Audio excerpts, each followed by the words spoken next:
All right, guys, welcome. Today I'm going to be giving you this lecture online. This is Dr. Kennedy, mostly so that we can have fun in class. We know that sometimes if we do this, then hopefully in class we can do more activities. Dr. D is going to be doing some of these too, so just wanted to let y'all know that this is coming up. So today we're going to talk about design.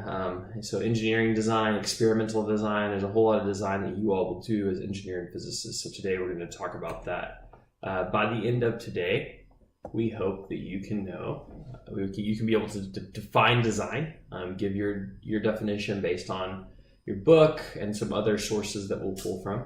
The other thing we want you to be able to do is to be able to discuss what some different design processes are, and then also what your book's specific design processes that you guys will follow through your project in your lab. So here we go. All right, so I want you guys to pause the video in a second and take about 3 minutes to think about what does design mean. So go ahead and pause the video and then come back on it and we'll talk about what it means. Okay, so hopefully you came up with a good definition. Hopefully maybe you did like me and you did something like you went to your book and your book says that you did the reading. It says that design is a creative process that requires a problem definition, idea generation and selection, solution implementation and testing, and evaluation. Design is inherently multifaceted, and so any problem will have multiple solutions. So just so you guys know, that's your book's definition.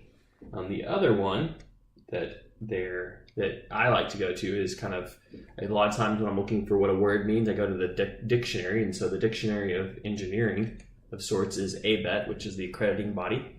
And so ABET defines design as an engineering design as the process of devising a system, component, or process to meet the desired needs.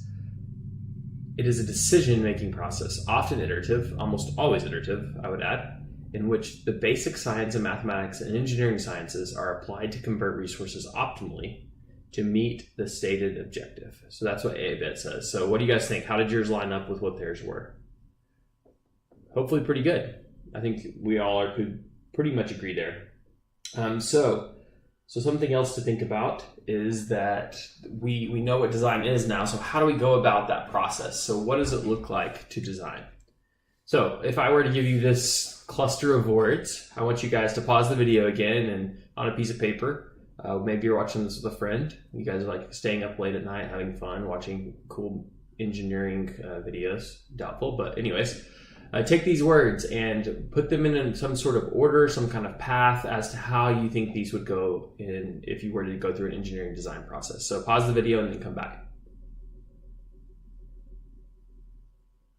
Okay, so hopefully you guys did something. I can't see yours, so if we did this in class, we would look at this and say, oh, well, why did you do that? But think about that as we go through these next two. We're gonna look at a couple of design processes and see how they compare to yours. All right, so I feel like NASA is a pretty good organization to start with if we're going to look at engineering, some sort of design process. So their design process looks like this. Some things that I noticed right off the bat before even reading the words is it's in a circle. It's not in a linear fashion. So what does that tell me? That tells me that it's iterative, going back to that ABET definition, and also your book's definition is that these things are iterative. So they go through and they identify the problem and then they find out what the criteria and constraints are. So seeing now that they know the problem, well, what exactly are they trying to fix? What is their ultimate end goal? Then they brainstorm some solutions, they generate ideas, they explore possibilities, then they select an approach, then they build a model or a prototype, and then they redefine the design, and then they go back. And the thing I would say is I don't think it always has to go in this circle. You don't have to go from 6 to 7. You may select an approach and build a model and then come back to brainstorming solutions because these didn't work. So I think these stars and the paths here, these are actually just showing us that we can go back and forth. That's why their logo is in the center. That's a bad joke. Sorry, guys. Okay.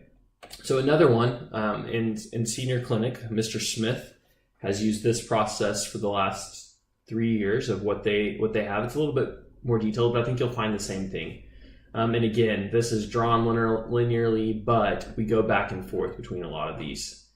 So here you're looking at more of what a needs and market analysis is, and then looking at requirements, and then function, and evaluating alternatives and conceptualization. Then finally getting your specifications or actually I'm going backwards, function then specification. So this one goes through this path here. This again is a bit confusing of a diagram, but you get the point. It looks pretty similar, right? So you're noticing that there's not a design process. You're noticing that there are multiple design processes, but they all have about the same things going on, right? Another process in your book that they talk about is the ABET design process. So ABET has a design approach to how we shaped your curriculum. And so we followed a process very similarly to what you guys see there on page 58 of your book in figure 3.1 of the ABET design approach. So we do iterative, we do assessments each semester, and based on those assessments, we modify our curriculum, and then thus hopefully making you all's experience better, and then in the end making you all better engineers through that ABET process. We are, for this class, we kind of have to settle on one design process, because if we didn't, then you all would be taking, it would make our grading really hard. So in this class and in your lab, you're going to be going through your book's design process. We figured that was a good one for you guys to follow, since you'll always have access to it. And so these are the steps that they have. They have defining or identifying the problem, or problem identification first. Then they have a problem definition and specification. So getting it a little more specific. Then generating ideas, developing possible solutions, then developing a prototype and implementing that prototype, and then testing, evaluating, or I would add maybe modeling something. Sometimes we don't have the money, such as if we're building the beautiful new Halbert Walling Research Center. We can't really build a prototype of that, but we can build a model. So we do that way. All right, guys, so that is a general overview. In the next set of lecture, I'm going to define each of these terms more specifically.